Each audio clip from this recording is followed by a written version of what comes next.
मुंबई शहराला बांगलादेशी आणि रोहिंग्यांचा धोका निर्माण झालाय।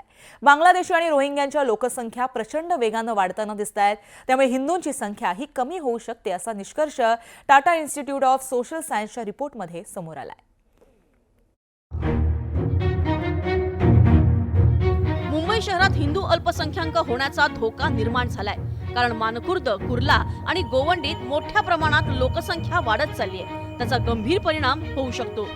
मुंबईत 2051 पर्यंत हिंदूंची लोकसंख्या 54% होईल, तर बांगलादेशी आणि रोहिंग्यांची लोकसंख्या वाढेल असा निष्कर्ष टाटा इन्स्टिट्यूट ऑफ सोशल सायन्सच्या रिपोर्टमध्ये नोंदवण्यात आलाय।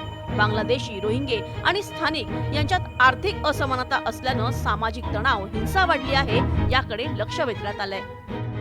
मुंबई के गोवंडी हो, मानखुर्द हो, मुंबा देवी का मोहम्मद अली रोड, भिंडी बाजार एरिया हो, मीरा रोड, नया नगर, मुंब्रा, भिवंडी, मालेगांव 70, 80, 90% मुस्लिम आबादी हो गई है।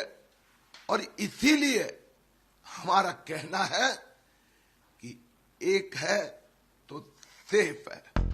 विरोधकांनी टाटा इन्स्टिट्यूट ऑफ सोशल सायन्सच्या रिपोर्टवर शंका उपस्थित केली आहे। हा report Tata institute of social सायन्सचा नसून भाजप आणि संघाचा असल्याचा आरोप विरोधकांनी केलाय। टाटा इन्स्टिट्यूट ऑफ सोशल सायन्सच्या रिपोर्टवरून राजकारण सुरू झालंय। मात्र मानखुर्द, कुर्ला, गोवंडीत प्रचंड लोकसंख्येमुळे वीज आणि पाणी संकट निर्माण झालंय, हे वास्तव आहे। तसंच स्वच्छतेचाही गंभीर प्रश्न निर्माण झालाय। एकंदरीतच लोकसंख्येत असमतोल निर्माण झाला तर ते सर्वात मोठं संकट असेल। Bureau report, news 18 Lokmat.